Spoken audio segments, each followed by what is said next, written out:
기도드리겠습니다. 사랑과 은혜가 풍성하신 아버지 하나님, 기쁠 때나 슬플 때나 언제나 어디서나 늘 저희들과 함께 계셔서 주님의 선하신 뜻대로 이끌어 주심에 무한 감사를 드립니다.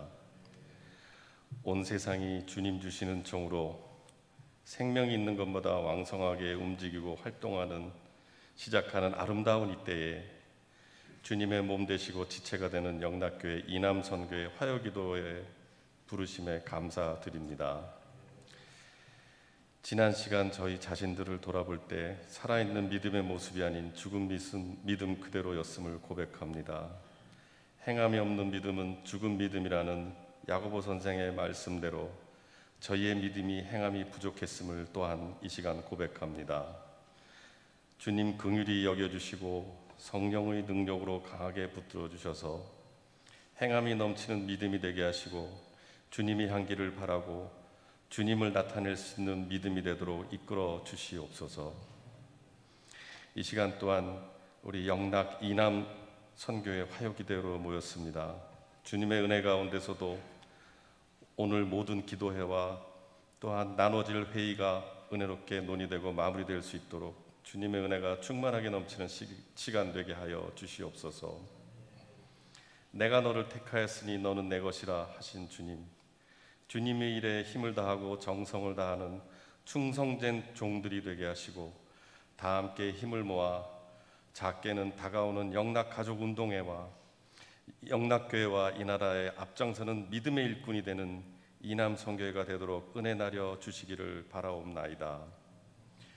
이남선교회를 이끄는 회장님과 임원분들이 운영상의 지혜와 명철을 더하게 하여 주시고 더욱더 주님께서 귀하게 여기시는 영락의 이남선교회가 되도록 잘 이끌어 주시기를 바라옵나이다.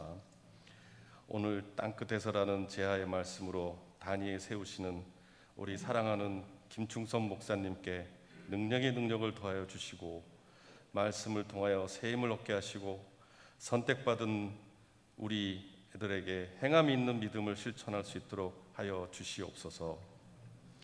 지금은 시작되는 시간이 오니 마치는 시간까지 성령 하나님께서 저희의 각 사람을 주장하여 주실 것을 믿사오며 모든 말씀 우리 구주 예수 그리스도의 이름으로 기도드립니다. 아멘.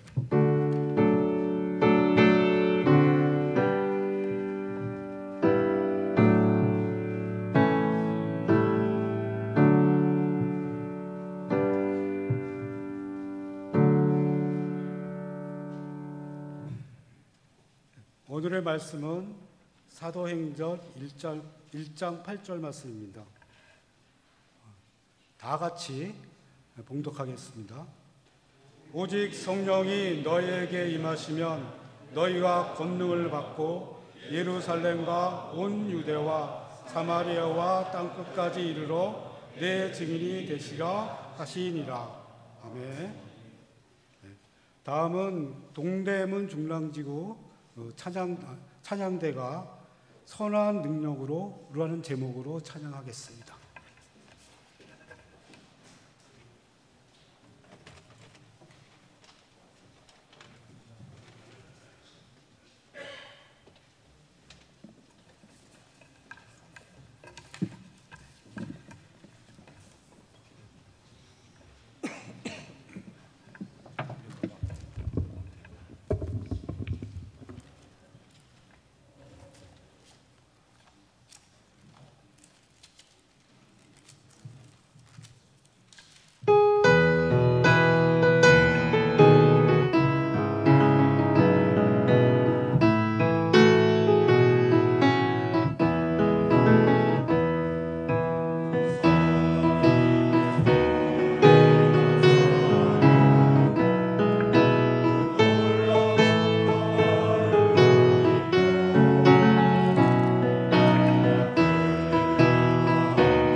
우리 팔지의 찬양 너무나 은혜로웠습니다. 예.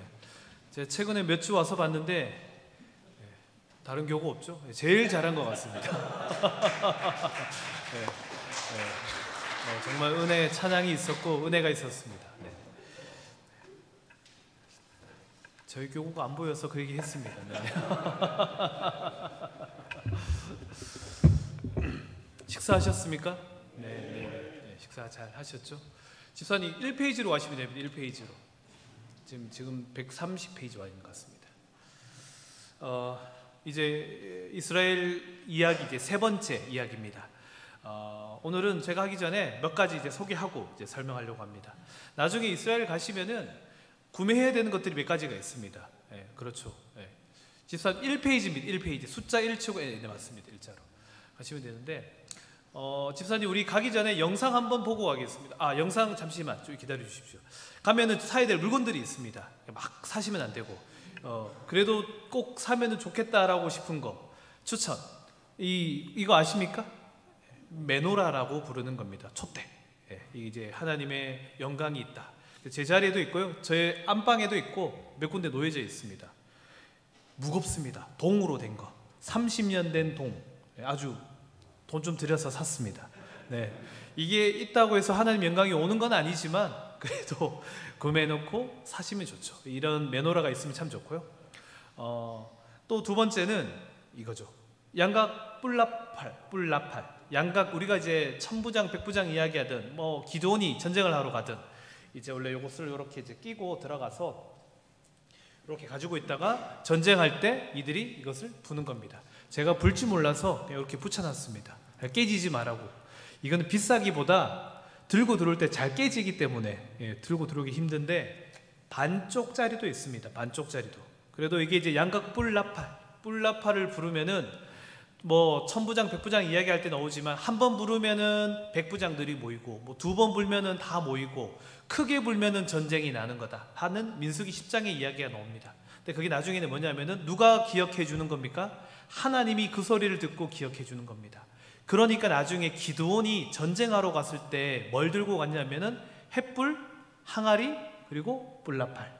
항아리를 깨고 횃불을 둘러올리며 뿔나팔을 탁 부는 겁니다. 그럼 누가 기억해 주는 겁니까? 하나님이. 근데 그 소리가 결국에는 우리 기도의 소리죠. 기도의 소리를 누가 들으신다? 하나님이 들으신다. 이런 겁니다. 그리고 이제 동전. 이거는 기한 동전입니다. 기환 동전인데 동전이 여러 가지가 있는데 수많은 동전 중에 제일 귀한 거는 하나만 있습니다. 요 동전입니다. 잘 안 보이실 수도 있는데요. 요 동전입니다. 보이세요? 잘 안 보이시죠? 은하입니다. 은하고요. 이 은하가 왜 유명하고 왜 귀하냐면은 예수님 시대 때 은하입니다. 예수님 시대 때 은하. 그래서 이 은하는 나중에 한번 가보시면은 이걸 팝니다. 얼마에 팔 것 같습니까? 10만 원, 20만 원, 30만 원 아닙니다. 가치는 더 올라갑니다. 제가 처음에 들었던 가격은 이 하나당 200만 원이라고 들었습니다. 200만 원 도저히 못 산다. 손을 뺐는데 거기 이제 현지 체류하는 우리 선교사님이 몇 년간의 이제 딜 끝에 조금 떨어뜨려서 2개 구매하는 걸로 해서 저만 사는 게 아니고 저랑 이제 같은 지인이 사는 걸로 해서 샀고요. 들어보시면 동전에 무게가 있습니다. 그래서 이제 가룟 유다가 예수님을 뭐 팔았다라고 말하는 그 은하 한 입이 이 은하입니다. 그럼 이 시대가 맞아요라고 물어보는데 그 시대 때 두로 동전의 이 동전이 그 발굴이 많이 되었고요. 그 모양 그대로 해서 이게 뭐 박물관에 가도 있고 모르 그렇잖아요. 뭐 동전 옛날 동전 가지고 있듯이 이렇게 이제 판매되어지기도 합니다. 그래서 이게 예수님 시대 때 동전이었다, 은하였다. 그래서 이것을 제가 항상 이 주머니에 넣고 책상 서랍 안에 넣어둡니다. 여러분들이 훔쳐가셔도 제가 모릅니다. 그래서 제가 동전을 여기 다 넣어놓고 보관하고 있는데 나중에 한번 보셔도 좋을 것 같습니다. 한번 보시면은 기념이 될 것 같습니다. 그러면은 이스라엘을 한번 또 가보고 싶잖아요. 그럼 많은 분들이 이스라엘에게 물어보는 게 하나 있습니다. 이스라엘 안전해요? 안전해요? 라고 물어봅니다. 근데 반대로 유대인들이 항상 한국을 더 걱정합니다. 핵무기 밑에서 어떻게 살아가냐. 김정은이가 가장 무섭다. 심지어는 그 이야기까지 한답니다. 요즘은 한국이 그렇게 출산율이 저조하다며 정말 그 이야기가 유대인들이 물어본답니다. 한국 사회 어떡하냐, 인구가 그렇게 줄어들고 있는데. 저도 생각하지 못했던 이야기들을 물어본다고 하는데요. 근데 그러면 그 나라에 정말 안전한가? 라는 질문이 있는데, 제가 첫 번째 영상을 하나 준비했는데 한번 보여주십시오. 소리는 안 나도 됩니다. 이게 가자 지구에 떨어졌던 폭격입니다. 이게 뉴스로 찍은 겁니다. 네네. 여기 바로 1년 반 전에 떨어졌던 겁니다. 조차가 다행히 우연치 않게 피하는 장면을 저렇게 피했던 사진이 있습니다. 두 번째 영상도 한번 보여주십시오. 두 번째 영상.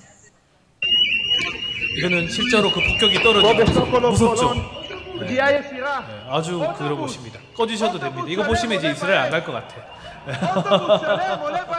꺼주셔도 됩니다. 근데 이제 골고는 있습니다. 예루살렘이 떨어지냐? 절대로 안 떨어집니다. 이스라엘은 뭐가 있냐면은 여러분도 아시지만 아이언돔이라고 있습니다. 아세요? 아이언돔. 모든 로켓을 다 격추시킵니다. 실제로 보시면 그 격추되는 장면 영상들도 제가 찾아보면 있는데 있습니다. 그래서 격추시키고, 저기는 어디냐면 가자 지구에서 바로 인근에 떨어지는 겁니다. 나중 여러분들이 이스라엘 가시게 되면은 저곳을 갈 일이 없다. 가면은 문자가 엄청나게 옵니다. 위험한 곳입니다. 가면 문자가 한 10몇 개 날라옵니다. 가지도 않았는데 계속 옵니다. 가지 말라고. 그러니까 안 갈 일은 없습니다. 그러니까 왜 근데 그렇게 떨어지냐? 바로 인근에 있으니까 바로 탁 떨어지는 거죠. 이렇게. 예루살렘까지는 아주 멉니다. 그러니까 날라오는 순간 다 막혀지고요. 생각보다 그렇게 폭격이나 저런 테러가 많지는 않습니다. 저게 보통 몇 년에 한 번 정도 일어나는 건데요. 근데 이제 우리가 후원하는 김정혁 선교사는 부엘셰바에 있습니다. 가자지구에 가까이 있습니다. 그래서 종종 방공호로 숨을 때가 있긴 있습니다. 그 날라오는 소리, 그리고 아이언돔이 격추되는 소리를 나중에 녹화해서 보여준 적도 있긴 있습니다. 그래도 그러면 이스라엘이 좋은가? 3번 영상 한번 보여주십시오. 여기는 이제 여러분들이 나중에 보게 될 가이샤라라고 말하는 곳입니다. 가이샤라의 지중해 바다를 앞두고 있는 곳. 너무 멋있지 않습니까? 저런 곳에다가 궁전을 하나 짓고 살고 싶지 않습니까? 그렇진 않습니까? 헤롯이 저기다가 궁전을 지었고, 나중에 보면 설명하겠지만 바울이 저기서 상고 재판을 하기도 하고 잡히기도 하고, 나중에 저기에다가 수영장을 만들어서 헤롯이 즐기기도 하고 원형 경기장을 만들어 놓기도 하고 야외 극장을 만들어 놓기도 하는 아주 멋진 곳입니다. 가보시면은 여러분들이 뭐 금방 방문하게 되는 곳이고요. 날씨가 너무 좋지 않습니까? 저 지중해 바다, 지중해 바다.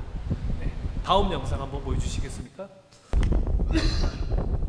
여기는 요르단입니다. 요르단의 그 와디럼이라고 불려지는 곳이고요. 붉은 사막이 있고, 여러분들 영화 마션 보셨습니까? 마션? 화성을 중심으로 한 영화에 이제 본거지가 되기도 하고, 최근에 뭐 교섭 영화도 그렇고 알라딘 영화 보면은 항상 많이 나오는 곳인데요.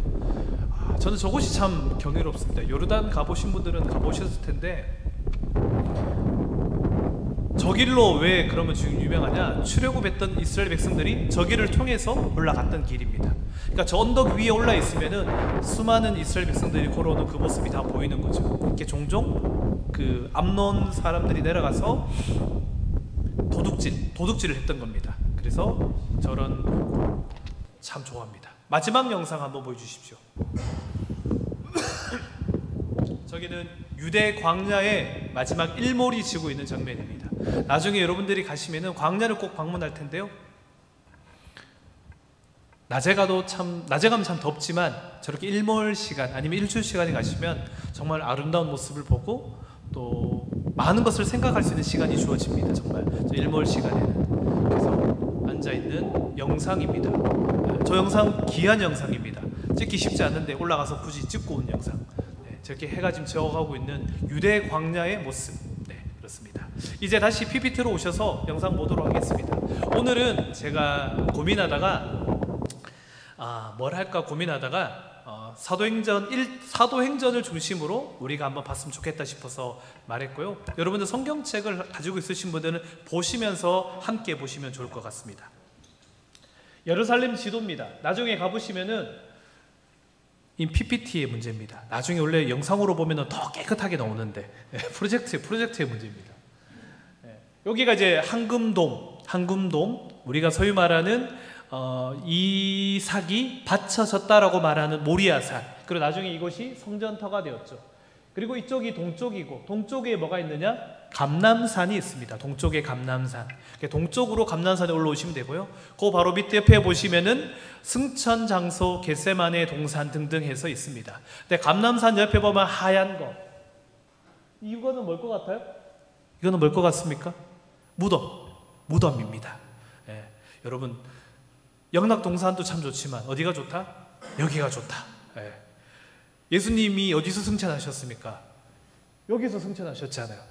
예수님이 얘가 다시 석회오리라 그랬으면 영락동산으로 옵니까? 여기로 옵니까? 예. 여기 묻히기가 쉽지가 않습니다. 제가 그때도 제가 몇 번 말씀드렸다시피 엄청 비쌉니다.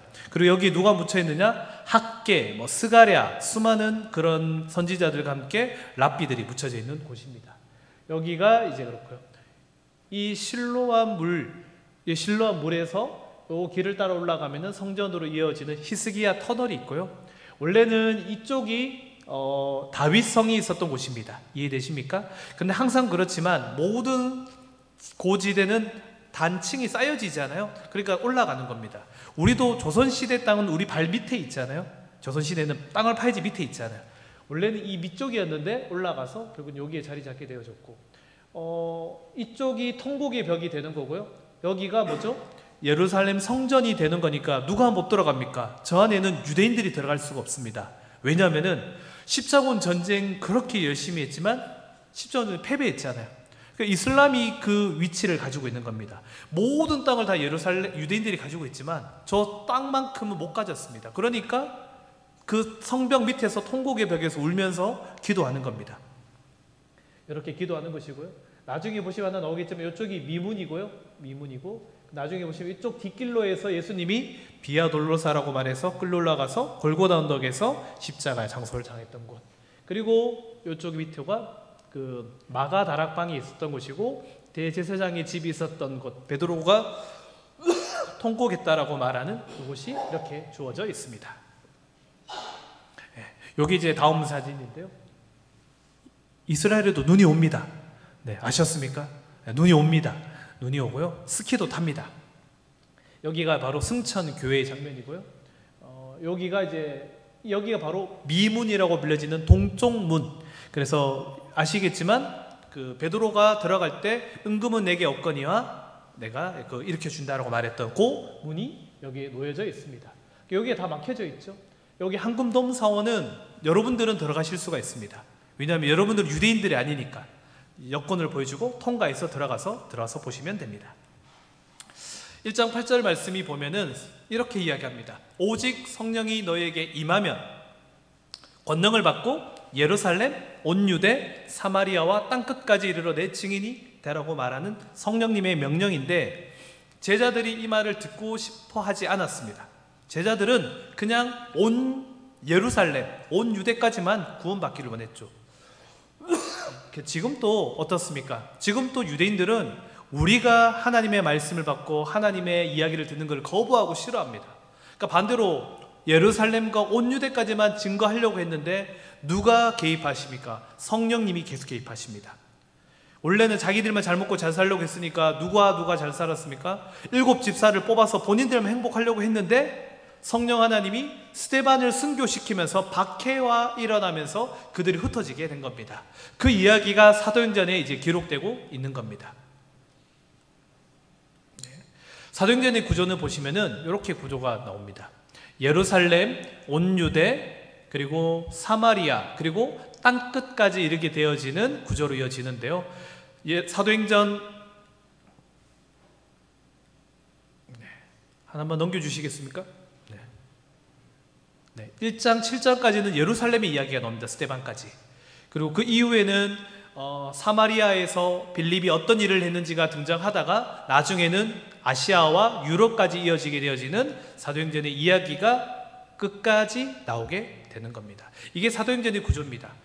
위치로는 예루살렘, 온 유대, 사마리아 땅끝이지만 인물로 보면은 베드로와 바울이 형성을 하면서 이야기를 하고 있는 겁니다. 여러분 성경책 사도행전 8장에 한번 가보시면은 한번 펴보세요. 8장을 지도를 보면서 사도행전을 보시면 좀 더 이해가 잘 됩니다.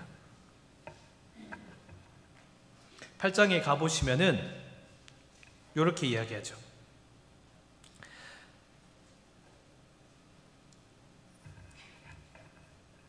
8장에 가보시면은 8장 2절에 보면 그날에 예루살렘에 있는 교회에 큰 박해가 있어 사도 외에는 다 유대와 사마리아와 모든 땅으로 흩어졌다라고 말합니다. 흩어질 수밖에 없는 구조인 거죠. 그리고 흩어져서 그들이 이제 다른 곳으로 가게 된 것이고, 여러분 26절에 보시면 주의 사자가 빌립에게 말하여 이르되 너는 남쪽으로 향하여 예루살렘에서 가사로 내려가는 길로 가라. 그 길은 광야다.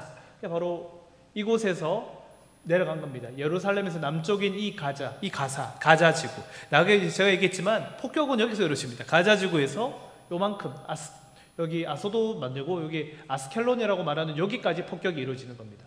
나중에 여기 보시면 여기가 보에시아바라서 그렇고요. 예루살렘과는 멀리 떨어져 있기 때문에 이제 그렇게 피격이 없는 거고, 여기 가사에 있는 이 부솔 시내가에서 에티오피아에게 그 복음을 전하면서 이제 이야기가 시작이 되는 겁니다. 자, 자세히 보시면은 예루살렘에서 다메섹까지가 거리가 215km인데 원래 바울이 어떻게 되어집니까? 사울이 주의 제자들에게 대하여 여전히 위협과 살기가 등등하여 대제사장에 가서 다메섹 여러 회당에 가져갈 공문을 청하니 예루살렘으로 잡아오려 함이라. 사울이 길을 가다가 다메섹 가까이 이르려니 호련히 하늘로부터 빛이 그를 둘러 비추게 되어졌다. 아까 이제 보시면은 지도를 보시면 예루살렘과 떨어져 있는 그 다메섹까지 올라가는 길에 사도 바울이 이제 만나게 되어지는 겁니다.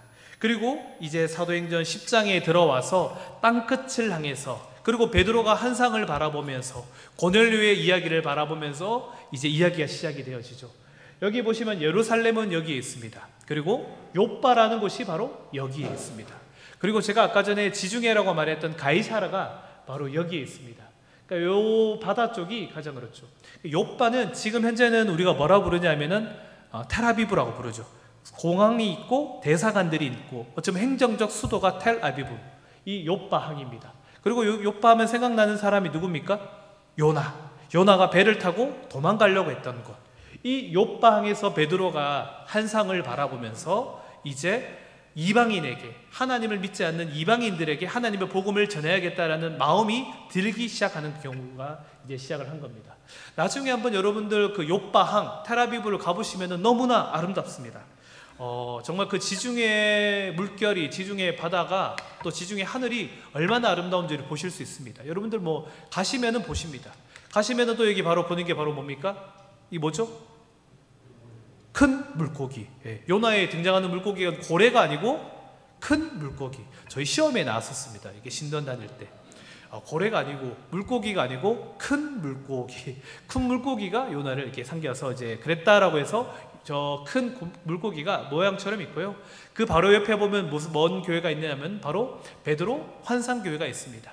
베드로가 이방인에게, 쉽게 말하면 이방인에게 하나님의 복음을 전하는 것을 받아들일 수가 없었습니다. 받아들일 수가 없는데 어떻게 합니까? 그래도 성령 하나님이 마음을 두드리는 겁니다. 왜? 온 유대와 사마리아와 땅끝까지 이르러 하나님의 전하는 증인이 되라고 말하는 거잖아요. 그래서 저곳에 가보면은 베드로의 환상교회가 놓여져 있습니다. 그리고 거기서 조금만 더 올라가면 아까 전에 말했던 가이사라의 지중해 해변이 나옵니다. 여기가 이제 나중에 보시면은 뭐냐면은 그 원형 경주하는 곳입니다. 그리고 그 바다 옆에서 하는 겁니다. 지금은 가보시면 이렇게 공터로 되어져 있지만 예전에 어떤 모습이었냐면은 이러한 모습이었을까라고 추정을 하는 겁니다. 여기 경기장이 있고, 그리고 이곳에 수영장이 있었습니다. 민물을 이용해서 지금도 우리가 그렇잖아요. 호텔 같은 데 가보면은 바닷가 옆에 민물 수영장을 만들어 놓는 것처럼 이 헤롯이 이 당시에 다 만들어 놨던 겁니다. 그리고 이 앞에서 이 극장이 있고, 또 여기 항구가 있고, 그래서 많은 사람들이 오가는 길이 되었고, 나중에는 또 저 안에서 상고를 하는 바울이 재판을 하기도 하는 그 가이사라입니다. 그래서 집사 하나만 넘겨주십시오. 네, 이렇게 원형 경기, 수많은 사람들이 들어서는 경기장입니다. 한 4,000석이 들어오는데요. 나중에 가보시면 항상 저 원형 극장을 보십시오. 그리고 저 안에 몇 명이 들어온지를 보면은 인구를 알 수 있다. 4,000명이 들어왔다면 많이 들어온 거죠. 네, 뭐 2,500명이 들어왔다? 그럼 소도시다. 많이 들어왔다 하면 큰 도시구나. 사람들이 모여서 저기 사는 거죠. 저기 지금 현재는 막이 있지만 원래는 저 막이 없고 바로 뒤에 저 지중해 모습이 딱 보여지는 곳입니다. 저곳에서 일들이 있었던 것이고, 여기는 이제 경기장, 그래서 저곳을 달리는 거, 마차를 타면서 달렸던 곳이기도 합니다. 지금 봐도 멋있죠. 정말 멋있는 곳에다가 저렇게 아름다운 걸 만들어 놨습니다. 옆에 지중해 저 멋진 곳에다가 지금도 가보시면 아름답습니다. 제가 아까 전에 보여드렸던 영상 중에 하나가 저거였습니다. 집사님 하나만 넘겨주십시오. 네, 여기가 뭐냐면은 원래는 지금 없어졌지만 이 헤롯이 만들었던 민물 수영장 터입니다. 네, 그러니까 참 그곳에 저렇게 만들어놨던 곳입니다. 나중에 여러분들 가시면은 다 한 번씩 보게 될 것입니다. 하나 더 넘겨주십시오, 집사님. 그리고 여기가 이제 재판했던 곳, 바울이 이곳에서 상고했던 곳입니다. 바울이 상고하면서 계속 재판이 이어져 나가는 그곳이 그 터이기도 합니다. 하나 더 넘겨주십시오. 그리고 저 멀리 바라보면은 사람들이 이렇게 수영하면서 놀고 있는 모습들이 있죠. 나중에 가보시면은 저렇게 수영을 할 수도 있고, 하나 더 넘겨주시면 이렇게 물고기를 잡을 수 있는 물고기들도 뭐 상당히 많이 있습니다. 하나 더 넘겨주시면, 그리고 저 멀리 보이는 게 뭐냐면은 이게 이제 수로를 끌어오는 겁니다. 15km 정도 되는 저 위에 물고리를 해서 경사지게에서 물을 끌고 오는 겁니다. 그러니까 엄청난 그 로마의 문화의 발전이 저기 이제 돼 있던 거죠. 네, 그렇습니다. 그리고 여기가 어디냐면은 그 원형 경기장의 스탠드입니다. 스탠드. 이해되십니까? 이렇게 원형 경기장에 있으면 사람들이 이렇게 경사가 져 있잖아요. 스탠드 뒷면의 측면에 뭘 것 같습니까? 이거는 마구간으로 썼습니다. 근데 나중에 가보시면 저 마구간이 아니고 나중에는 뭐가 될 게 있습니까? 상점이 되고 매점이 되어집니다. 그러니까 그곳에서 나중에 보시면 그곳에서 뭐 어떻게 합니까? 사도 바울이 하나님의 복음을 담대하게 전하는 모습들이 나오게 되는 것이죠. 그리고 하나의 특징은 저기에 빌라도라는 이름이 등장합니다. 빌라도가 그 당시에 총독이었다. 뭐라는 총독들이 나중에 예루살렘 박물관에 가면 있는 돌이고요. 저는 가짜인데 저 도형들이 등장합니다. 집사님 하나만 넘겨주십시오. 네, 다시 10장으로 다시 돌아와서 장면을 보시면은 10장 23절 24절에 보면은 이렇게 기록합니다. 제가 한번 읽어드릴게요. 이튿날 일어나 그들과 함께 욥바에서 온 어떤 형제들도 함께 가니라. 이튿날 그들이 가이사랴에 들어가니 고넬료가 그의 친척과 가까운 친구들을 모아 기다리더라. 결국에는 욥바항에서 가이사랴로 가는 겁니다. 욥바항에서 가이사랴로 가서 그곳에서 고넬료에게 복음을 전했던 겁니다. 욥바항에서 베드로가 한 상을 받죠. 그리고 50km가 되는 거리를 베드로가 달려가서 하나님의 복음을 전하는 겁니다. 여러분, 이방인에게 복음을 전하는 게 쉬운 게 아닙니다. 절대 쉬운 게 아닙니다. 여러분, 그 선한 사마리아인 이야기할 때 제사장이나 레위인이 다 피해 갔잖아요. 왜 피해 갔냐면은 그날에 안식일을 지켜야 되는 그 절기 중에 피를 가진 사람은 부족하기 때문에 가까이 할 수 없는 겁니다. 여러분, 이해되십니까? 그래서 갈 수밖에 없는 겁니다. 다시 말하면 우리 김호성 목사님이 주일날 설교하러 오는데 누군가가 다쳤어. 고민에 빠지지 않겠습니까? 내가 도와줘야 되냐? 아니면 119를 그냥 부르고 나는 가야 되나? 나는 가지 않으면 설교는 누가 하지? 그런 상황인 겁니다. 근데 사마리아인은 그게 필요가 없는 사람이기 때문에 도와줬던 겁니다. 근데 이 당시에도 아주 엄격하게 받아들였던 게 뭐냐면 이방인들에게 하나님의 복음을 전하는 것, 지금도 그들은 싫어하는데 성령 하나님이 끊임없이 베드로에게, 끊임없이 바울에게 두드려겼기 때문에 그래서 움직여지게 된 것이죠. 이 욥바항에서 가이사랴까지 달려가서 하나님의 복음을 전하기 시작을 하는 것이고, 그리고 다시 사도행전 11장 18절 19절에 보면은 다시 스데반의 일로 일어난 환난으로 말미암아 그들이 흩어지는데 베니게, 구브로, 안디옥까지 이르러 유대인에게만 말씀을 전하는데 그 중에 구브로, 구레네 몇 사람이 안디옥에 이르러 헬라인에게도 말하여 주 예수를 전파하게 되었다라고 말하고 있는 겁니다. 여러분, 그 하나님의 복음을 전하는 거 참 어렵습니다. 그 당시에 하나님을 이방인이라고 생각하는 사람들에게. 또 반대로 생각해 보면은 저 서양인들이 이 조선 땅에 하나님의 복음을 증거로 왔다는 것은 엄청난 용기와 담대함이 있었습니다. 저는 이 담대함이라는 그 단어가 참 위대한 것 같습니다. 바울이 담대했고 베드로가 담대했고 그 담대함으로 말미암아 그들이 끊임없이 하나님의 복음을 들고 이제는 예루살렘에서 온 유대에 그치는 것이 아니라 이제는 안디옥으로 그리고 유럽으로까지 나가게 되어지는 모습을 바라보게 되는 거죠. 이어지는 곳이 어디냐면은 이제 터키로 넘어가는 겁니다. 아시아라고 말하는, 우리가 처음에 가는 곳이 바로 어디입니까? 안디옥입니다. 안디옥의 모습은 지금은 현재 이런데요, 안디옥은 이렇죠. 11장 20절에 보면 이렇게 얘기합니다. 그 중에 급으로 구레네 몇 사람이 안디옥에 이르러 헬라인에게 말하여 주 예수를 전파하니 주의 손이 그들과 함께 하심에 수많은 사람들이 믿고 주께 돌아가게 되었다라고 말하고 있는 겁니다. 이 안디옥에 가보면은 이 교회가 하나 있습니다. 산 중턱에 있는 교회가 뭐냐면은 바로 베드로 암굴 교회입니다. 베드로의 암굴 교회. 저기 보이는 곳은 저렇게 보이지만 들어가 보시면은 암굴이 아주 크게 있습니다. 그리고 굴에 들어가 보시면은 나중에 나갈 수 있는 구멍도 있죠. 왜냐하면은 그 당시 핍박이 있었기 때문에 그 굴에서 나갈 수 있는 곳에 있는 것이고요. 그곳에서 베드로 이후에 수많은 믿음을 지켰던 사람들이 하나님의 복음을 이어가기 위해서 그곳에서 하나님의 교회를 만들고 교회를 지켜가게 된 것입니다. 그래서 바나바가 사울을 찾아 다소에 가서 만남에 안디옥에 데리고 와서 둘이 교회에서 1년간 모여 큰 무리를 가르쳤고 제자들이 안디옥에서 비로소 그리스도인이라고 일컬음을 받게 되었다라고 말하고 있는 겁니다. 그리스도인이라는 단어가 이제 이 수리아 안디옥에서 시작되어지면서 담대하게 하나님의 복음을 전하는 모습들이 나오게 된 거죠.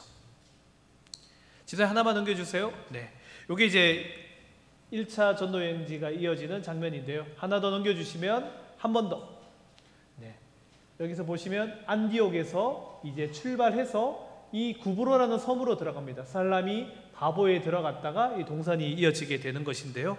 한번 보도록 하겠습니다. 여러분, 그 구브로라는 섬은 잘 가보진 않았을 텐데요. 사이프러스 아니면 파포스, 우리는 바보라고 부르는 곳인데요. 저도 안 가봤습니다. 저도 사진을 가져온 사진인데 이스라엘 사람들은 저곳으로 휴양을 많이 갑니다. 휴양 가는 휴양지입니다. 아주 작은 아주 좋은 휴양지인데 저곳에서도 사도 바울은 하나님의 복음을 전했습니다. 지금 가보시면 그냥 휴양지의 모습이 남아있는데요. 13장 6절에 보면은 이렇게 기록하고 있습니다. 제가 읽어드릴게요. 온 섬 가운데로 지나서 바보에 이르러 바 예수라는 유대인 거짓 선지자인 마술사를 만나니, 그래서 그 사람이 바울이 지혜 있는 사람이다 말하면서 이야기 이뤄지는 것이고, 그 이후에 다시 아탈리아로 들어가게 되어집니다. 아탈리아로 들어가면서 이제 그 땅으로 상륙하게 되어지는 겁니다. 여기는 아탈리아는 나중에 보시면 그렇지만 그 항구 도시입니다. 터키에 들어가는 항구 도시고, 지금도 아탈리아는 휴양지, 그 1년 중에 한 2-3달 빼고는 늘 아름다운 휴양지로서 이제 받는 곳인데, 사도 바울이 배를 타고 바보에서 이 아탈리아를 통해 들어가서 이곳에서도 이제 하나님의 복음을 전하기 시작을 하는 겁니다. 첫 번째 들어간 곳이 어디냐면은 그 아까 전 지도에서 보시면 그 바보섬을 지나서 대륙에 도착했던 곳이 아탈리아고요. 그 다음에 버가라는 곳에서 이제 도착해서 하나님의 복음을 전하게 되어지는데, 버가에 가보시면은 이 당시에 이 발달했던 시장의 모습입니다. 저기 대로인데 그 옆에 시장들이 모여 있었고, 그곳에서 하나님의 복음을 바울이 전하게 되어집니다. 13장 13절에 보면은 이렇게 이야기하죠. 바울과 동행하는 사람들이 바보에서 배를 타고 밤빌리아에 있는 버가에 이르니, 아까 전에 이제 아시리아에 도착했다가 다음 두 번째로 버가로 넘어온 겁니다. 요한은 그들에게서 떠나 예루살렘으로 돌아갔다. 그리고 버가에서 더 나아가 나중에는 비시디아 안디옥까지 들어가게 되어집니다. 나중에 보시면은 이 버가에서도 사도 바울은 계속 하나님의 복음을 전하고, 저렇게 수많은 신전들이 있던 곳, 이방신을 믿었던 신전인들이 있는 그곳에서도 하나님의 복음을 전하면서 나갔던 곳입니다. 항상 그곳에는 뭐가 있냐면은 저렇게 원형 경기장들이 있습니다. 원형 경기장들이. 그러니까 그만큼 큰 도시고 사람들이 모여 있는데, 많은 사람들이 복음을 전하라 그러면 어떻습니까? 잘 못 전합니다. 다 두려워합니다. 그런데 이 사도 바울은 담대하게 복음을 전했던 것입니다.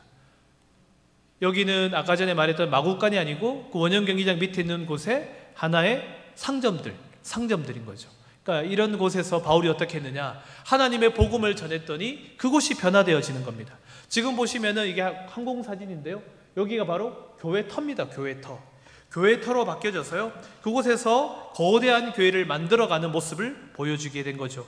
사도 바울이 하나님의 복음을 전했더니 수많은 로마의 문화, 이방의 문화들이 있던 곳이 변하게 되어지고, 그리고 바울이 끊임없이 그 담대하게 그 복음을 버가에서 뿐만 아니라 계속 하나님의 복음을 들고 비시디아 안디옥까지 가게 되는 겁니다. 근데 이제 갈 때 보면은 어떻게 되어지냐, 아까 전에 얘기했지만 안디옥에서 나와서 살라미 바보로 들어가서 이 아탈리아에서 버가에서 잠시 머물렀다가 비시디아 안디옥으로 넘어가야 됩니다. 근데 문제는 뭐냐면은 이 비시디아 안디옥을 넘어가려고 그러면은 하나의 산맥이 있습니다. 산맥이. 지금 여기 보이지 않는데, 여기 보시면 타우루스라는 산맥이 높이가 한 3,500m, 3,700m가 되는 큰 산맥이 있습니다.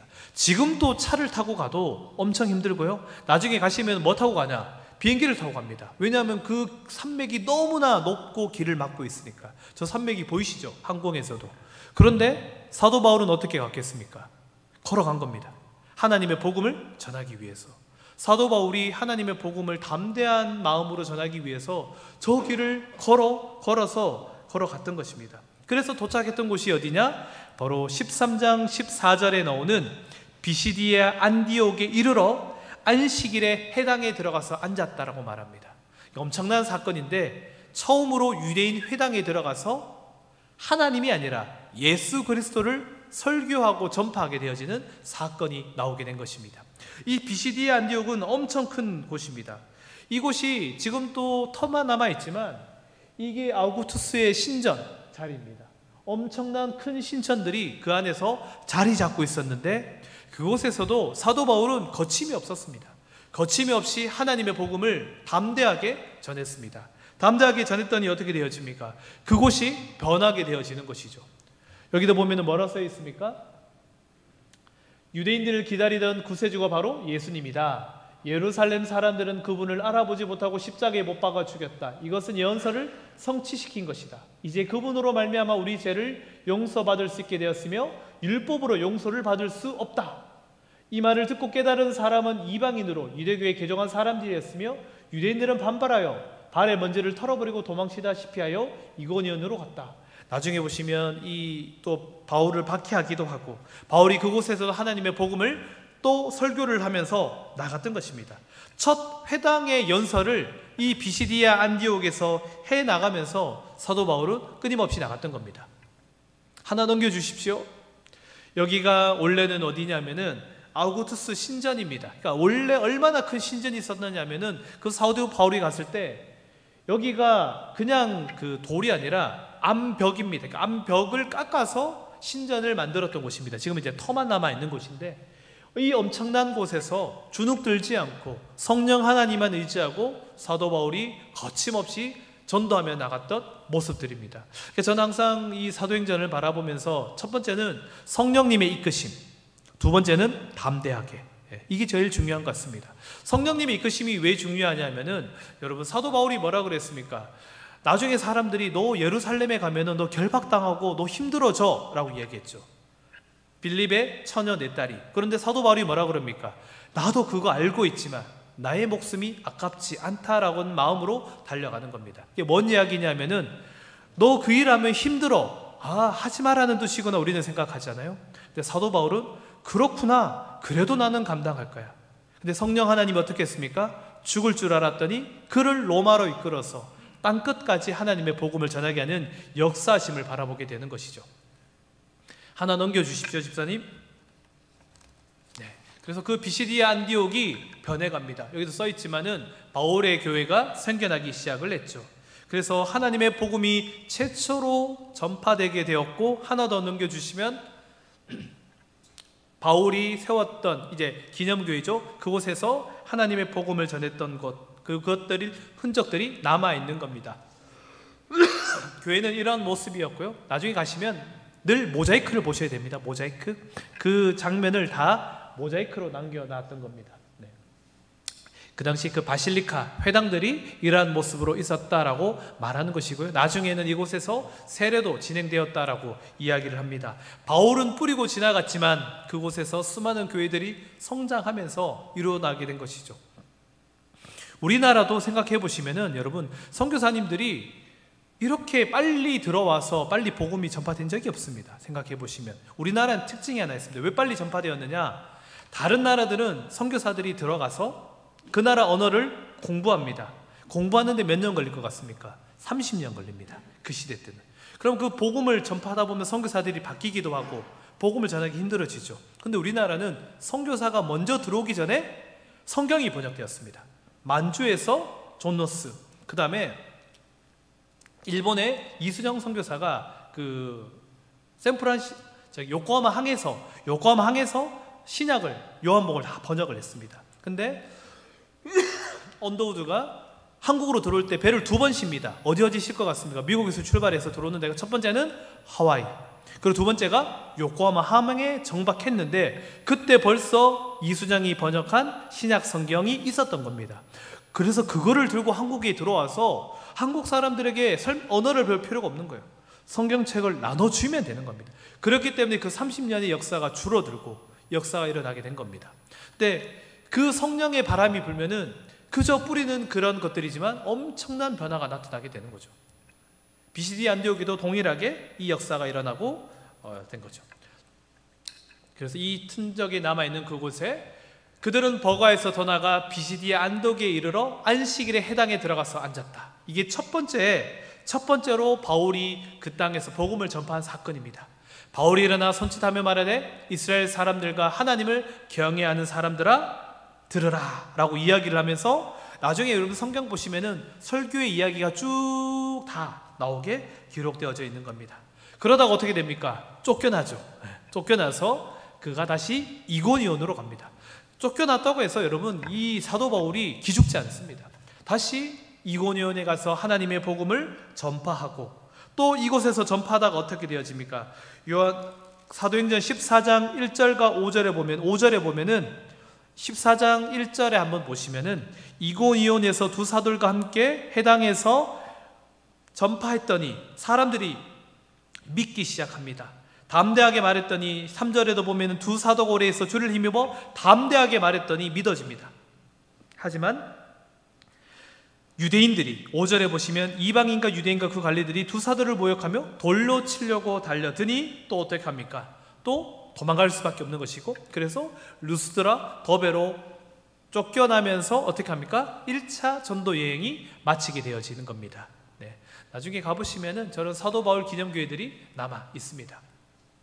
그리고 다시 이제 2차 전도 여행이 이제 준비되어져서 출발하게 되어집니다. 다시 바울은 담대한 마음으로 출발을 한 것이고요. 제가 하나 가장 눈여겨보는 도시는 바로 빌립보입니다. 빌립보의 성곽인데요. 우리 사도행전 16장 12절 말씀에 보면은 이렇게 이야기합니다. 12절에 보면은 거기서 빌립보에 이르니 마게도냐의 지방의 첫 성이요 로마의 식민지라 이 성에서 수의를 유하다가 라고 이야기를 합니다. 마게도냐의 첫 성이고 그리고 빌립보의 평원에 그리고 금강이 있었던 그 빌립보에 도착하게 된 겁니다. 원래 이제 알렉산더 대왕의 아버지 이름이 빌립 2세입니다. 그래서 그 이름을 따서 도시 이름을 빌립보라고 지었던 곳이죠. 아주 큰 규모의 곳입니다. 여기도 보시면은 이 흔적들이 다 남아져 있지만 아주 큰 도시가 남아져 있고요. 항상 이 당시에 교회는 팔각형으로 지었습니다. 팔각형으로. 그래서 저도 나중에 교회를 건축하면 팔각형으로 짓고 싶습니다. 할 수 있을지는 모르겠지만. 그래서 거기 가면은 무덤이 하나 있습니다. 무덤이. 누가 잡혔던 무덤이겠습니까? 바로 바울과 실라가 잡혔던 그곳이죠. 그곳에서 감옥에서 그들이 찬양하고 노래했더니 어떻게 됐다? 문이 열려졌더라. 그러니까 이 바울이 참 대단한 것은 어떠한 일이 있어서도 기죽지 않는 것 같습니다. 여러분 전도해 보셨어요? 네, 전도해 보셨습니까? 저도 이제 예전에 학교 다닐 때 전도하러 갔습니다. 전도하러 올라가면서 아파트 전도하러 이렇게 올라가잖아요.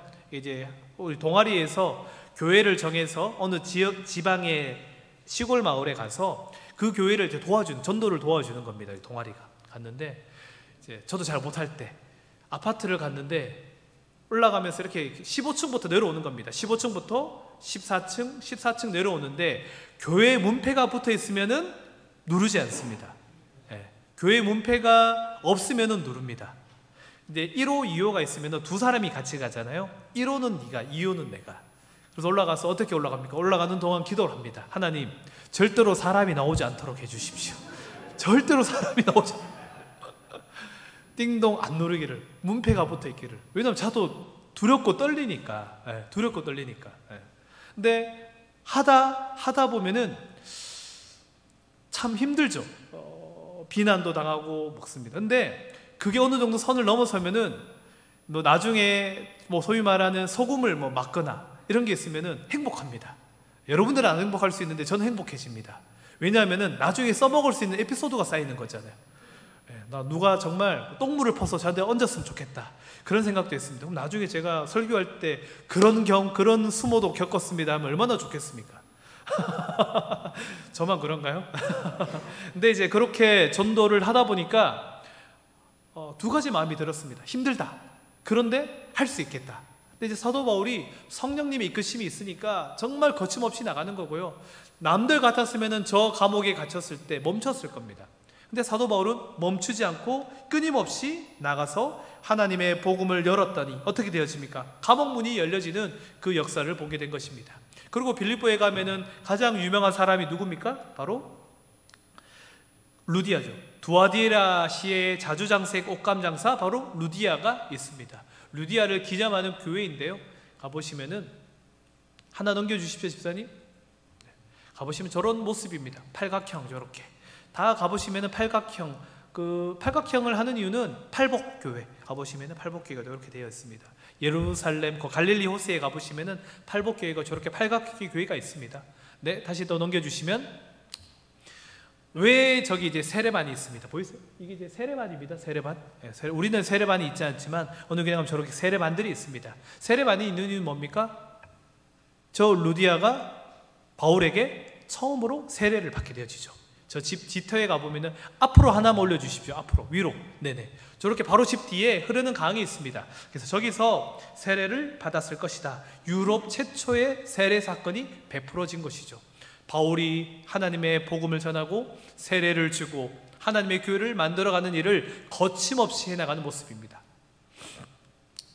가시면은 여러분들 세례 받으셨죠? 이스라엘 가도 그렇고 어딜 가더라도 세례를 또 받고 싶어요. 저기서 받고 싶지 않습니까? 미리 그런 생각이 듭니다. 아, 괜히 받았다. 저기서 받을 건데. 그 결혼도 가나 혼인잔치 있는 그곳에서 하고 싶지 않습니까? 네. 아닙니까? 네. 나중에 저랑 성지순례 가시면은 이마인드 웨딩 한번 합니다. 네, 찾아가지고 부부 오시면은 거기서 한번 하시면 또 좋습니다. 네. 그래서 저 이제 보통 가시면 있고 저런 그림들이 놓여져 있죠. 바울이 전하면서 도시가 변해갔다라고 말하는 모습들이 있는 겁니다. 그리고 이제 다시 빌립보를 떠나서 다시 고린도를 향해서 가는 겁니다. 여기 보시면은 그 빌립보가 여기였지 않습니까? 이 드로아, 여기 터키에서 이제 유럽으로 넘어가야 되는, 이 그리스로 넘어가기 전에 드로아에서 사도 바울이 어떻게 했습니까? 환상을 봤던 겁니다. 환상을 보면서 건너가야 되나 말아야 되나 고민한 거잖아요. 항상 그 얘기하는 게 그거잖아요. 들어와 그래가지고 이제 드로아에서 환상 보고 들어갔다고. 네. 그래서 이 빌립보로 들어가서 하나님의 복음을 전하기 시작한 겁니다. 여기는 이제 고린도의 모습인데요. 고린도에서 사도 바울이 1년 6개월을 머물며 그들 가운데서 하나님의 말씀을 가르치기 시작했다라고 하죠. 나중에 거기서 살전, 살후, 그리고 갈라디아서까지 많은 책들을 그곳에서 이제 편지로 서신을 썼던 곳입니다. 그리고 그곳에 가보시면은 이제 유명한 교회, 이제 뭐 베드로 교회가 있고, 바울의 기념 교회가 있고요. 항상 사도행전의 주인공은 다 두 명입니다. 전반전에는 베드로, 후반전에는 바울. 그래서 여기가 베드로, 여기가 바울. 그리고 바로 옆에 보시면은 탑이 있는데, 제 사진 못 찍었는데 탑이 있는데 탑 높이가 33m입니다. 예수님의 공생애를 기억하면서 일부러 그렇게 이제 만들어 놓은 교회들이 있는 것이고요. 여기는 특징은 이제 고린도니까 고린도에 가장 유명한 게 뭡니까? 성경책에 고린도전서 13장 사랑장이 기록되어져 있는 겁니다. 고린도 교회는 사랑이 많았을까요? 없었을까요? 사랑이 하나도 없는 교회였으니까요. 그러니까 믿음, 소망, 사랑, 그 중에 제일은 사랑이다 얘기를 했던 거고. 그리고 여기에 가장 유명한 것은 이제 여기 가장 유명한 겁니다. 가보시면은 이 교회에 단임 목사가 누군지를 기록한 겁니다. 단임 목사가 누군지. 단임 목사가 누굴 것 같습니까? 사도 바울이다. 거기 이제 기록되어 있는 겁니다. 하나 넘겨주십시오. 사도 바울이고 2대는 누구냐? 아볼로. 3대는 신라. 그 다음에 4대는 소스데네. 좀 보이시죠? 네. 신라가 있고 소스데네 있고 아볼로가 있고, 네, 그렇게 대충 보이시겠죠? 감으로 보시면 됩니다. 네네. 그렇게 되어집니다. 그래서 그 안에 들어가 보시면 하나 넘겨주시면, 네, 이 교회 안에 그렇습니다. 자, 항상 그 교회, 우리 교회도 그렇지만 스테인글라스가 있고 빛이 들어온 게 참 좋잖아요. 여기도 보시면 이제 빛 자연 채광들이 들어오면서 하나님이 어둠 가운데 빛으로 오신 그 하나님의 상징을 또 상징하는 교회이기도 합니다. 자, 넘겨보면은 이제 2차 전도여행을 이제 또 고린도를 지나서 이제 또 어디로 가느냐? 에베소로 향해서 가게 되어집니다. 요거는 뭐 지나가도록 하겠습니다. 제가 좀 틀린 게 하나 있더라고요. 제가 나중에 봤더니, 네, 위치를 제가 잘못 찍어가지고 넘어가겠습니다. 여기가 어디냐? 바로 에베소입니다. 에베소로 들어가는 그 길입니다. 여기는 이 항구로 들어가는 길입니다. 항구로 나가는 길입니다. 그래서 이 길이 폭은 11m고 500m가 되는 아주 큰 에베소는 거대한 도시입니다. 그곳에서 사도 바울은 하나님의 복음을 전하는 장면, 그리고 그곳에서 수많은 이방신들이 있는 그곳에서 이 싸움, 영적 전쟁이 벌어지게 되는 것이죠. 보시면은 아직 남아있는 남아있는 기둥들을 보면서 얼마나 에베소가 컸는지를 나중에 가시면은 볼 수가 있습니다. 이 그림은 한 번쯤 보셨죠? 두란노 서원이라고 불러지는 그 장면입니다. 원래는 셀수스 도서관이죠. 셀수스 도서관이고요. 이곳에서 있었던 겁니다. 사도행전 19장 9절에 보면 이렇게 얘기합니다. 어떤 사람들은 마음이 굳어 순종하지 않고 무리 앞에서 이도를 비방하거늘 바울이 그들을 떠나 제자들을 따로 세우고 두란노 서원에서 날마다 강론했다. 저곳이 이제 원래는 셀수스 도서관이니까 그곳에서 공부하러 오는 모든 이들에게 하나님의 말씀을 계속 전했던 겁니다. 2회 동안 이와 같이 하니 아시아에 사는 자는 유대인이나 헬라인이나 다 주의 말씀을 듣게 되었다. 그러니까 참 바울이 다 대단합니다. 바울이 정말 대단하게 하나님의 복음을 전했던 것입니다. 가보시면은 이게 바로 뭡니까? 아르테미스라고 말하기도 하고 우리는 아데미 여신이라고 말하는 것입니다. 징그럽죠? 네, 가슴에 다 달고 있는 게 유방입니다. 유방. 풍요의 신이기 때문에 정확하게 바라보면은 항소의 머리입니다. 그래서 항소를 워낙 많이 바쳐서 그 머리를 달고 있기도 하고, 아니면 유방을 가지면서 수많은 풍요를 이야기하면서 하는 겁니다. 근데 이제 사도 바울이 이걸 보면서 화가 났던 거잖아.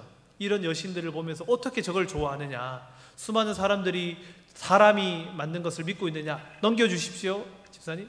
한 번 더. 다 저런 여신들을 바라보면서 다 믿고 있는, 저게 다 풍요의 여신을 말하는 겁니다. 다 풍요의 여신입니다. 다산을 말하고 있습니다. 근데 사도 바울이 뭐라 그럽니까? 하나만 넘겨주십시오. 네, 이렇게 얘기하죠. 사람의 손으로 만든 것들은 다 뭐다? 신이 아니다. 이게 성경이 다 나오는 이야기입니다. 사울이 이렇게 얘기했던 겁니다. 사람의 손으로 만든 것들은 신이 아니라니 이는 그대들도 보고 들은 것이다. 그러니까 사람들이 만든 손으로 만든 것을 어떻게 저들이 믿고 있느냐. 그래서 사도 바울이 뭐라 그럽니까? 더 크게 외치는 게, 하나 더 넘겨주시면, 큰 여신 아데미 신전도 무시당하게 되고 온 아시아와 천하가 위하는 그의 위엄도 떨어질까 하노라. 그러면서 19장 27절에 그렇게 말하고 나중에 어떻게 됩니까? 28절에 그들이 이 말을 듣고 분노가 가득하여 외쳐이르되 크다 에베소 사람들의 아데미여 한다. 그렇게 이야기하면서 이제 도망가는 장면입니다. 하나 넘겨주시면 이렇게 되어져 있습니다. 하나 더 넘겨주십시오. 그 기둥, 저 기둥들이 아직 남아 있습니다. 저게 뭐냐면은 그 신전을 바쳤던 겁니다. 아르데미 신전을 바쳤던 기둥인데요. 원래 저 기둥이 높이는 19m인데 127개가 있는 겁니다. 저기 이제 하나만 남아 있는 거죠. 지진으로 다 무너져서. 원래는 이랬을 것이다 라고 이야기하는 것이죠. 우리 저기 아테네 신전처럼 저런 모습을 가지고 있었던 곳입니다. 그런데 저런 신전이 있었던 저 에베소에서 사도 바울은 그냥 거침없이 하나님의 복음을 전했던 것입니다. 여기도 이제 보시면 도미티아누스의 황제 신전인데요. 이런 모습이었는데 여기가 왜 중요하냐면은 이 도미티안 황제가 자신에게 참배하지 않은 사람들을 다 순교시켰습니다. 그러니까 나에게 신사 참배해, 참배해 안 해? 그러면 순교입니다. 그럼 어떻게 순교시키냐? 기름솥에다가 가마솥에다가 기름을 끓여가지고 사람을 던져 넣는 겁니다. 이제 사도 바울이 아니고 요한이 여러분들이 아는 요한복음의 저자 요한이 이것을 잡혀와서 그곳에서 던져집니다. 던져졌는데 그러니까 요한이 죽지 않았던 겁니다. 죽지 않아서 요한을 끄집어내서 어디로 보낸 겁니까? 밤모섬으로 추방시킨 거, 잠시 추방을 시켰던 겁니다. 거기서 뭘 썼던 겁니까? 계시록을 썼고, 나중에 보면 나오지만 요한이 여기서 머물렀습니다. 요한이 여기서 머물면서 요한복음, 요한 1, 2, 3서를 기록했던 겁니다. 근데 나중에 도미티안이 빨리 죽어서 다시 밤모섬에서 머물다 있다가 에베소로 다시 돌아와서 에베소에서 요한은 죽음을 맞이합니다. 요한이 조금 억울해했던 게 뭐냐면은 순교하지 못했잖아요. 다른 제자들은 다 순교했는데 본인도 순교하고 싶었는데 순교하지 못했다라는 전설이 있긴 있습니다. 이게 이제 이곳에서 많은 사람들이 참배해야 됐던 곳이고, 또 에베소가 얼마나 타락했는지를 보여주는 장면인데요. 이게 뭔지 아시겠어요? 이게 발바닥. 이거는 뭘까요? 여인. 나는 이런 여인이다. 여기 보면 정보가 써 있습니다. 나에게 관심 있는 사람은 와라. 몸을 파는, 쉽게 말하면 매춘부입니다. 매춘부. 이 발 크기는 뭘 것 같아요? 미성년자는 안 된다. 발이 이만큼 큰 사람만 와야 된다. 뭐 이런 겁니다. 그러니까 그만큼 타락했던 그런 곳입니다. 그리고 가보시면은 목욕 문화가 발달했죠. 저거는 이제 나중에 발판을 맺히고 불을 떼워서 목욕탕을 따뜻하게 만드는 그런 곳이죠. 자세히 보시면 제가 찾아봤더니 이렇습니다. 여기 이제 보이시죠? 우리 그 온돌 바닥처럼 여기서 불을 막 떼우면은 요한이 따뜻해지는. 그러니까 참 문화가 앞서 나갔죠. 그 시대부터 그렇게 했었으니까. 그리고 이곳이 바로 뭡니까? 뭘 것 같습니까? 상수도. 물을 다 끌어왔던 그 상수도의 흔적들입니다. 지금도 저 흔적들이 남아 있습니다. 네, 저곳에 저렇게 이제 남아 있는 것이고요. 이게 다들 여러분 아는 것처럼 뭐죠? 네, 화장실에서 이야기했던 거. 가시면은 줄 쳐져 있는데 앉아 보실 수 있습니다. 네. 하나 더 넘겨주시면 이런 모습입니다. 이런 모습인데 책에 찾아보면은 하나 더 사람들이 이 당시 깨끗하게 썼습니다. 물을 하고 버리고, 그리고 옆에 솔 보이세요? 솔? 저 솔로 이제 청소하고 이렇게 했던 겁니다. 하나 재미난 게 넘겨주시면 사람들이 저 시대 때 저렇게 흘러내리는 물을 통해서 이렇게 소를 씻기도 하고 이렇게 이야기를 하기도 했었다라고 합니다.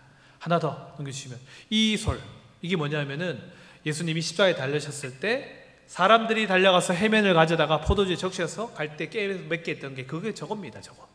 저겁니다. 그렇게 되어지는 겁니다. 하나 더 넘겨주시면은 이제 에베소에 하나 더 넘겨주십시오. 온 시내가 요란하여 일제히 연극장으로 달려 들어가는지라 바울이 백성 가운데로 들어가고자 하나 더 제자들이 말리고 또 아시아 갈리 중에 바울의 친구된 어떤 이들이 그에게 통지하여 연극장에 들어가지 말라. 수많은 연극장에 들어가면 위험할까 싶어서 못 들어가게 막았던 그 장면입니다. 그리고 사람들이 일어나서 이제 뭐 얘기하는 거죠. 자, 하나 더 넘겨주십시오. 이게 이제 그 당시에 그 연극장이었습니다. 연극장, 엄청 큰 연극장입니다. 하나 더 넘겨주시면 그 시대 때 이런 모습이었을 것이다 라고 추정을 하는 것이고요. 또 넘겨주시면은 이게 이제 셀수스 도서관의 모습인데요. 지금은 이렇게 성벽만 남아있지만 원래 모습은 넘겨주시면은 이런 모습으로 도서관을 유지하고 있었고, 원래 하나 둘 셋 네 가지, 여기가 이제 이렇게 하나 둘 셋 네 개가 서 있습니다. 그래서 지혜, 행운, 지식, 선행, 요 네 가지를 상징하는 그 동상 왕들이 있어서 그 저기서 공부하면은 뭐 지혜, 선행 뭐 이런 것들이 좋아진다 뭐 했던 겁니다. 그러니까 저런 것들이 135년 있었으니까 엄청 발전했죠. 2000년 전에 있었던 거잖아요. 2000년 전에. 그리고 하나 넘겨주시면 이게 이제 하드리안 신전의 모습 이기도 하고요. 가보시면은 저렇게 남아 있습니다. 하나 더 넘겨주시면은 이런 모습이었을 것이다. 또 하나 더 넘겨주시면은 여기는 트라이안 우물이 나오는 곳입니다. 그런 곳입니다. 네, 하나 더 넘겨주시면 이런 모습이었다. 넘겨주시면 그래서 이 원형 경기장에서 이 연극장에서 그런 일들이 있었다라고 말합니다. 그리고 에베소에는 두 사람이 무덤이 있습니다. 첫 번째는 하나 다음 장 넘겨주시면은 누가의 무덤입니다. 사도 바울이 항상 함께 다녔던 사람이 바로 누가입니다. 누가가 아시다시피 누가복음을 쓰고 사도행전을 썼습니다. 그래서 누가의 의사로서 사도 바울의 건강도 책임졌지만 그곳에서 일들을 감당했죠. 넘겨주시면은 뭐 무덤이었다라고 추정을 하는 거고요. 그리고 이제 왜 이제 누가냐? 뭐 다른 건 아닌데 이 황소 그림이 누가랍니다. 누가를 상징하는 표현이라고 합니다. 그래서 누가의 무덤이 있기도 합니다. 하나 더 넘겨주시면 이렇게 우리나라 글로 가면 다 써 있습니다. 성지 보존교에서 써오는 글들이 있다 이렇습니다. 그리고 여기는 누구의 무덤이냐면은 바로 요한의 무덤입니다. 요한이 올 때 제가 여기는 사진이 없는데 요한이 예수님이 십자가에 달리실 때 예수님이 요한에게 부탁한 게 있습니다. 혹시 뭔지 아십니까? 마리아 어머니를 부탁한다. 마리아가 어디서 죽었겠습니까? 이 에베소에서 죽었습니다. 마지막에. 그래서 마리아의 집이 있습니다. 저는 뭐 특별히 관심이 없어서 안 들어갔는데 가보시면은 못 들어가 사진을 못 찍겠습니다. 사진을 못 찍게 합니다. 마리아 집은 사진을 못 찍게 합니다. 그래서 제가 이 사진이 없어서 그랬는데 마리아의 집이 있고 가톨릭 신자들은 정말 그 집을 이제 신성시에서 방문을 하는 것이죠. 그리고 여기는 이 요한의 무덤이기도 하고 요한의 기념교회이기도 합니다. 예전에는 이만큼 컸던 요한의 교회의 모습입니다. 그러니까 사도 바울이 복음을 전했고 그 복음이 사라지는 게 아니라 꽃을 피워서 아름다운 교회를 만들었던 것입니다. 이 에베소에서 아름다운 교회들을 만들었고 그곳에서 여러 가지 모습을 가지고 있었죠. 그래서 십자가, 우리 교회처럼 이렇게 십자가 형태의 교회입니다. 맞죠? 십자가 형태의 교회의 모습을 가지고 있고요. 이거는 뭘까요? 뭘 것 같습니까? 세례터. 요 계단으로 올라가서 우리가 이제 침례하듯이 세례하죠. 나중에 보시면 러시아 정교회는 보면은 이렇게 지금도 합니다. 이렇게 계단을 만들어서 들어가서. 저는 혼자 이제 저런 데 가면 하거든요. 혼자서 혼자 들어갔다 나오고. 근데 이제 침례가 참 매력이 있긴 있습니다. 해보면은 세례보다 정말 물 속에 들어가면은 소리가 탁 멈추잖아요. 다시 쫙 올라오는 순간에 다시 하는 같은 느낌은 있다. 그래도 세례해야겠죠. 여기 세례터다. 요한의 그리고 요한의 무덤의 자리가 저렇게 있다. 하나 넘겨주시면은 집사님 가까이 가보시면은 요한의 무덤이다라고 하나 더 넘겨주십시오, 집사님. 무덤이다라고 말씀하고 있습니다. 그런데 저랬던 번성했던 저곳 누가의 무덤이 있고 요한의 무덤이 있는 저곳이 나중에 어떻게 되었습니까? 지진으로 무너졌지만 다 어떻게 되었습니까? 다 첫사랑을 잃어버리게 된 거죠. 그러니까 나중에 보시면 뭐라 그럽니까? 계시록 2장에 가면서 뭐라 그럽니까? 첫사랑을 잃어버렸도다 라고 이야기를 하죠. 에베소 교회에다가. 그러니까 첫사랑을 기억하셔야 됩니다, 여러분. 여러분들 하나님과의 만났던 그 첫 은혜를 잊으시면 안 됩니다. 정말 잊으시면 안 됩니다. 내가 힘들면 어디로 돌아가야 됩니까? 다시 그곳으로 돌아가셔야 됩니다. 그곳으로. 자, 다음 사진. 다음 사진은 그냥 식당인데 넘어가면 됩니다. 식당 보여주려고 했는데 넘어가면 됩니다.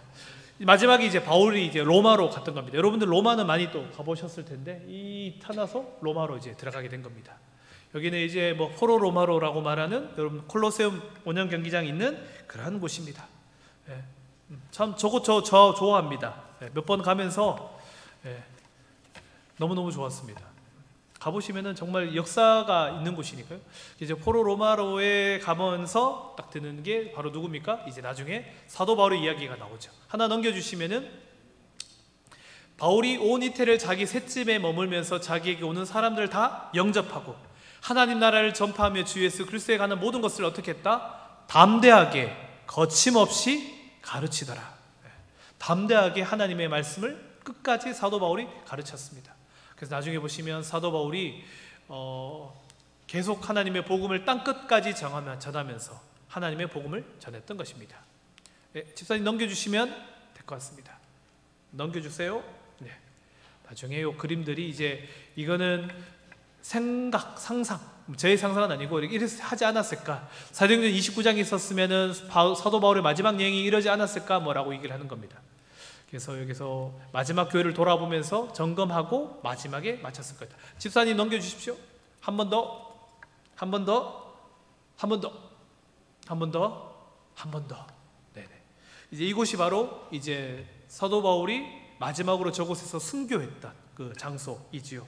하나 넘겨주시면은 사도 바울이 이제 AD 64년경에 3월에 수감되었다가 잠시 2년 후에 출감했다가 다시 끌려와서 64년 그 대화재가 나고 난 뒤에 그리고 67년에 이제 결국에는 에베소에서 체포되어서 끌려와서 죽음을 이제 맞이하게 되어지는 겁니다.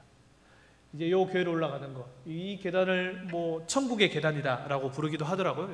여러분들 천국의 계단이라고 부르나요? 우리 영락교회 계단 올라오시면서 그런 마음으로 올라오셔야 됩니다. 오늘도 내가 하나님과의 만남이 한 걸음 가까워지는 마음으로 탁탁탁 올라오면서 이 사도 바울이 저 걸음을 걸어갔고 저 감옥에서 갇혀 있다가 나중에 이제 형장에 끌려가서 목숨을 마치게 되는 거죠. 그 끌려갔던 감옥에 보시면은 요 안에 보면 감옥이 있는 곳입니다. 요 안에 보시면 요 방에 있었다라고 얘기를 하죠. 요 작은 방에 사도 바울이 머물면서 마지막까지 하나님의 복음을 담대하게 기록하고 전하고 했던 곳입니다. 넘겨주시면 집사님, 네, 저기 이제 저 창문이 아까 전에 저 밑에 보시면 지하로 연결되죠. 저런 곳입니다. 하나 넘겨주시면은 이제 저 길을 따라서 사도 바울이 감옥에 있다가 이제 처형장으로 끌려가는 그 마지막 길입니다. 마지막 길. 나중에 한번 로마에 가시면은 카타콤, 그리고 저 바울의 저 여정을 걸어보시면은 참 많은 것이 있습니다. 카타콤은 가보셨습니까? 그 지하 무덤. 저는 이제 신혼여행을 로마로 갔습니다. 그래서 아내랑 첫 번째 카타콤을 데리고 갔습니다. 예, 이제 순교의 마음으로 나랑 살아야 된다. 그래서 이제 그곳에서 내려가서 이제 정말 그 사람들이 어떻게 하나님의 복음을 지키기 위해서 노력했는지에 대한 이야기. 사도 바울도 끝까지 저 걸음을 걸어갔고요. 걸어갔더니 나중에 어떻게 되어집니까? 네. 자, 저 그림이 베드로의 그림을 알고 있는데 제가 제 그림을 기억이 안 나서 찾다가 포기했습니다. 바울이 아니고 제 베드로의 그림을 기억하는데 저도 선명하지 않아서 제가 설명을 못 드리겠습니다. 바울이 참수당했던 곳인데 그렇다. 여기는 뭐냐면은 여기 이제 갇혀져 있는 곳인데 하나 더 넘겨주시면 이게 뭘 것 같습니까? 네, 단두대 같은 것이죠. 저기다가 목을 대고 어떻게 한다? 탕 친다. 목을 치는 겁니다. 그림 보이시죠? 이렇게 사도 바울을 이렇게 했다. 그래서 뭐 전설이 있잖아요. 바울의 목을 쳤더니 머리가 3번을 튀었습니다. 탕탕탕. 근데 칠 때마다 뭐가 튀어났습니까? 샘이 솟아났다. 그래서 그 트레 폰타나 그렇게 부릅니다. 그 흔적들이 있습니다. 그래서 여기 샘이 났고 여기가 샘이 났고 여기 샘이 났다. 그렇죠. 그 트레비가 3이란 뜻이잖아요. 그 트레비 분수 세 개의 물길이 왔다. 그렇게 되는 이 사도 바울이 저 아까 전에 보였던 이 여기에다가 목을 눌러서 사도 바울이 결국에는 목숨을 마치게 되어졌다. 근데 사도 바울이 여기에 대해서 자기가 후회했겠느냐? 후회하지 않았죠. 네. 사도 바울이 항상 하는 얘기는 집사님 넘겨주시면 한 번 더. 네. 이거 한번 함께 읽어보겠습니다. 시작. 나는 선한 싸움을 싸우고 나의 달려갈 길을 마치고 믿음을 지켰으니 이제 후로는 나를 위하여 의의 면류관이 예비되었으므로 주 곧 의로우신 재판장이 그날에 내게 주실 것이며 내게만 아니라 주의 나타나심을 사모하는 모든 자에게도니라. 아멘. 사도 바울이 그런 마음으로 달려갔던 여정입니다. 저랑 뭐 짧은 시간이었지만 이스라엘 여러 군데를 봐도 좋겠지만 마지막으로는 우리 이남선교회가 선교의 마음, 그리고 하나님의 복음을 전하는 마음이 담대하게 거침없이 성령님과 함께 달려나갔으면 좋겠다는 마음으로 오늘 이번에는 사도 바울의 여정을 한번 잡아봤습니다. 집사님 음악 안 틀어지죠? 안 틀어지죠, 집사님? 음악이 틀어질까요? 음악이 나오네요. 이 땅끝에서라는 찬양인데요. 들으시면서 제가 몇 가지 말 읽어드리겠습니다. 조지 히필드는 그런 말을 했습니다. 나는 녹슬어 없어지기보다 달아서 없어지기를 원한다. 그리고 찰스 토머스 더드는 예수 그리스도가 나의 하나님이시고 나를 위해 죽으셨다면 그분을 향한 나의 어떤 희생도 결탄코 크다고 할 수 없다. 인생은 한 번뿐이고 그것은 지나가고 사라지지만 그리스도를 위해 한 일은 영원히 기록되리라라고 말씀하고 있습니다. 그리고 우리나라에 선교하러 왔던 루비 캔드릭이라는 선교사님은 이렇게 얘기했습니다. 양화진 묘역에 가면 이렇게 기록되어져 있습니다. 내게 1000개의 목숨이 있다면 그 모두를 한국을 위해 바치리라. 젊은 나이에 한국 땅에 하나님의 복음을 전하러 왔고, 그런데 풍토병으로 빨리 생애를 마감했지만 그 고백으로 말미암아 수많은 선교사들이 한국 땅을 방문하게 되어졌고 하나님의 복음이 전파되게 되어졌습니다. 이 땅 끝에서 소리 조금만 올려주십시오, 집사님. 네. 땅 끝에서 가사도 그렇습니다.